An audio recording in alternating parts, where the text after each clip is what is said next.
Assalamualaikum warahmatullahi wabarakatuh. Hai Sobat Literasi, perbanyak literasi, perbaiki generasi, salam literasi. Perkenalkan, nama saya Adalia Putri, siswi dari kelas 5 SDN Cinangka 1, Kecamatan Cilengkrang, Kabupaten Bandung.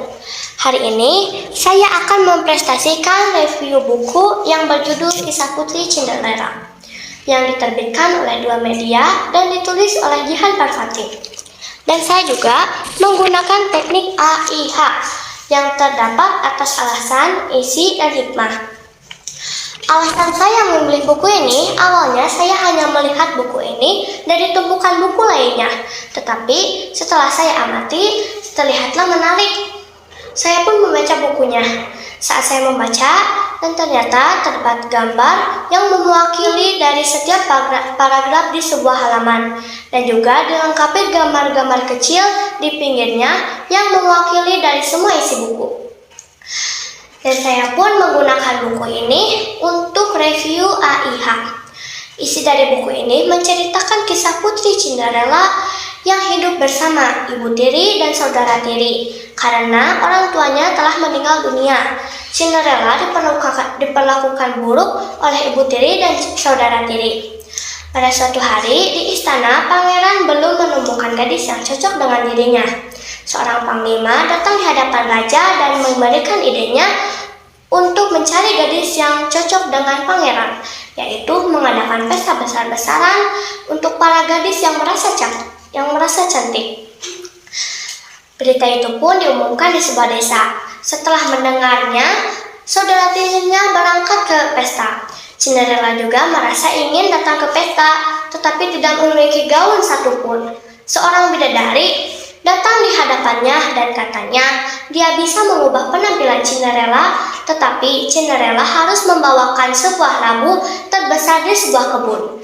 Setelah membawa labunya, bidadari itu langsung merubah penampilan Cinderella menjadi tambah cantik, tetapi akan kembali seperti semula jika sudah tengah malam.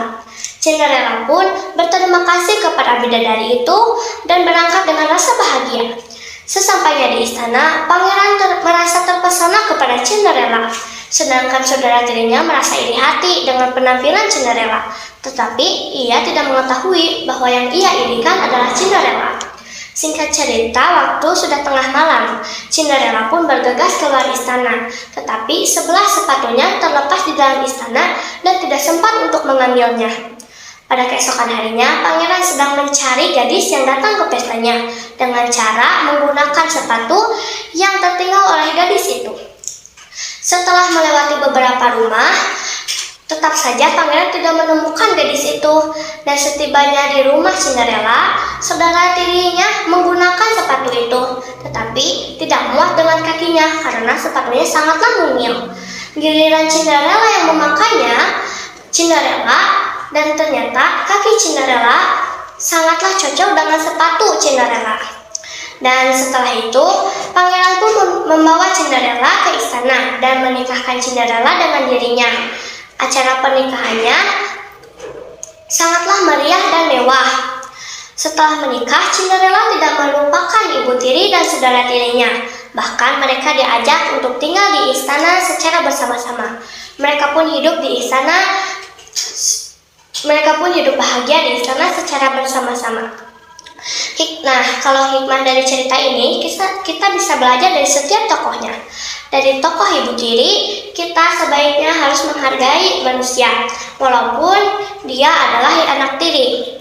Dari tokoh saudara tiri, kita bisa belajar bahwa kita tidak memerlukan rasa iri hati terhadap saudara tiri maupun terhadap teman-teman kita.